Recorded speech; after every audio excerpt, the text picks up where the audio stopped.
Wes Craven was an American filmmaker born in 1939.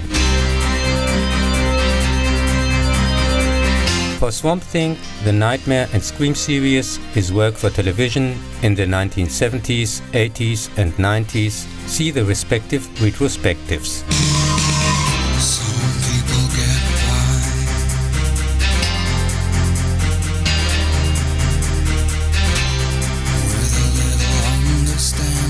2005, a brother and his sister are cursed in the same named US horror and slowly turn into werewolves themselves after a car accident and subsequent werewolf attack, in which the other driver is killed, whereby the comic collecting nerd accepts the physical changes relatively quickly and uses them to his advantage, precisely to pick up his chick, defeating a competitor who constantly makes gay remarks in sports, who then comes out gay, doesn't leave his side and ends up bringing him his girlfriend, while the sister doesn't want to accept the change and ignores it for the first hour. Some people get by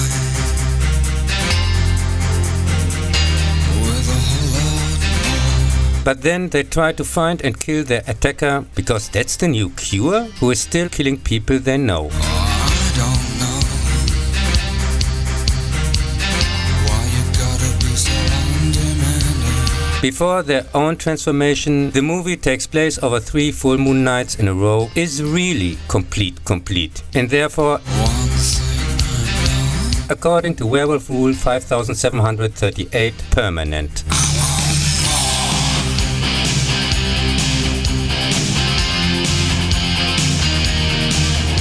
This junk made of teen horror set pieces, Mayfly Kevin Williamson can obviously only clone his Scream scripts in worse, with horrible background noise, just what passed for a song at the time, and partially cheap looking computer wolves, rightly got throughout negative feedback. He shamelessly borrows from real innovations of the classic werewolf theme.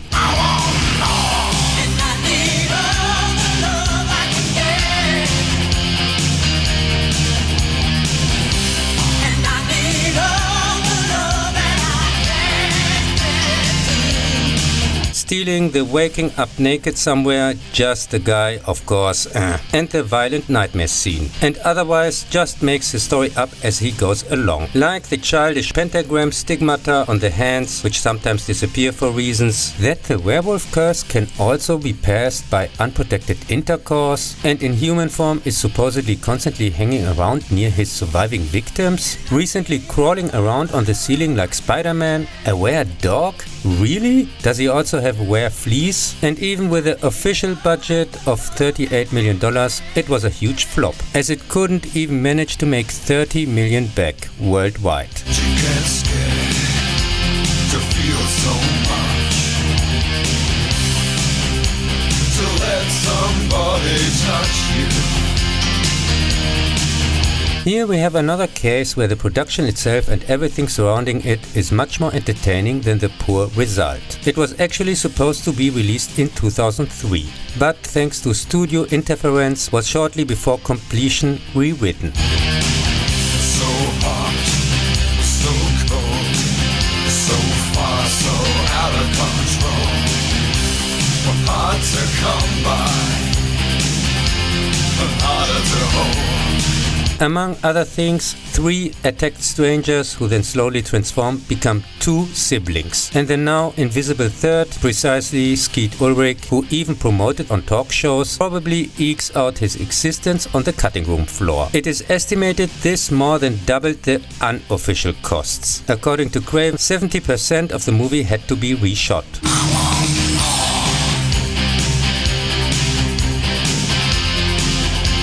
Also, almost all of the practical effects by makeup artist legend Rick Barker, American Werewolf, who was not involved in the reshoots, were replaced with horribly fake CGI, while his name continued to appear against his wishes in the credits. To make matters even worse, the chaotic production nightmare was then trimmed down to PG-13 for theaters.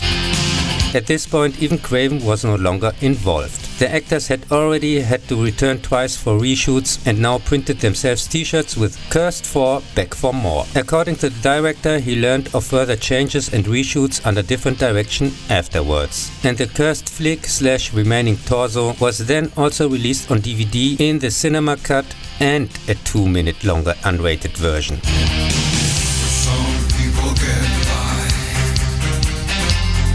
with a little understanding.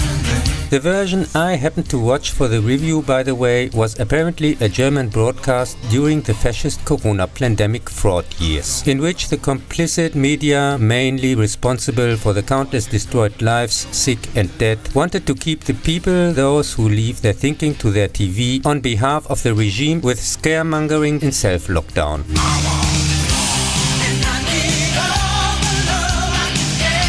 Since the movie constantly reminds me Goebbels style with a call sign in the left corner, and this is no joke, I'm supposed to stay at home and watch TV.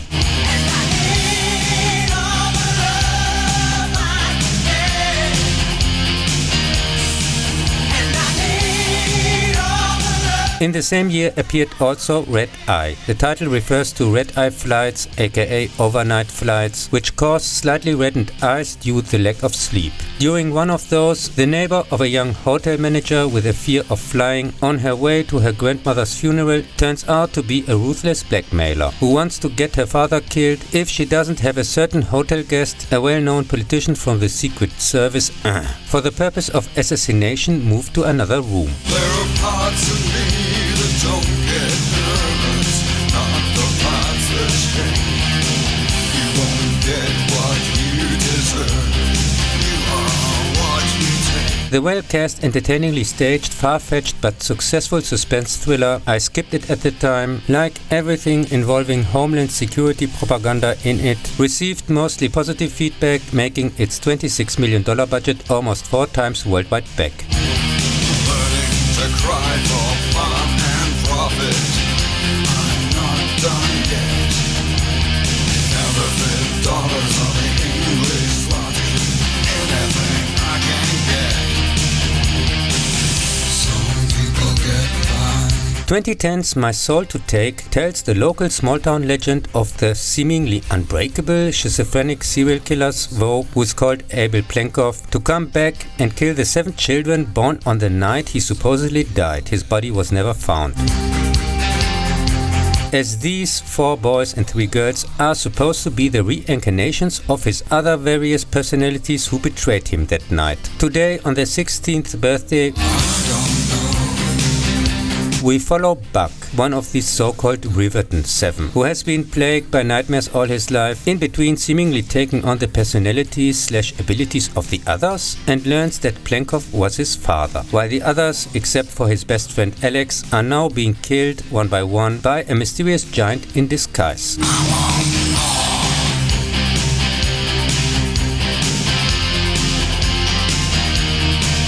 More Money to Take, Craven also wrote the so-called screenplay, is a from all sorts of motifs from his earlier movies cobbled together mess.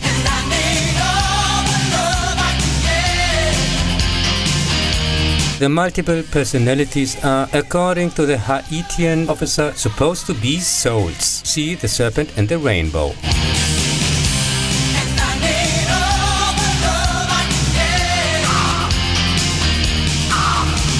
There are constant daydreams and nightmares. Special abilities of those killed are transferred to Buck.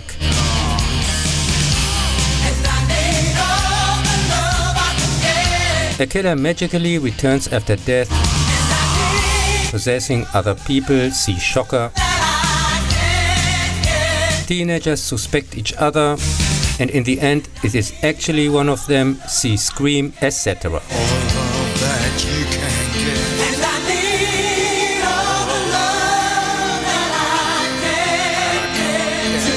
No Dime to Make was supposed to be released back in 2009, but after negative test screenings it had changes and reshoots, plus they decided to jump on the actual trend, and it was subsequently converted to 3D. The cliched, confused, silly, puke-boring teen slasher flop received quite rightly negative feedback across the board, and at $25 million costs could not even make $22 million worldwide back. We neither find out where Plenkov got his Wandering Souls power from, nor why they sometimes, while their owners are still alive, gather in Buck and not him. Is he now reborn, an evil demon? What's up with the swampy costume? That I can't get The resolution also makes no sense at all, since the alleged killer is with Alex clearly much smaller than the person we are shown the whole time during the murders. Has he shrunk or what? That's what we call cheating, plain and simple.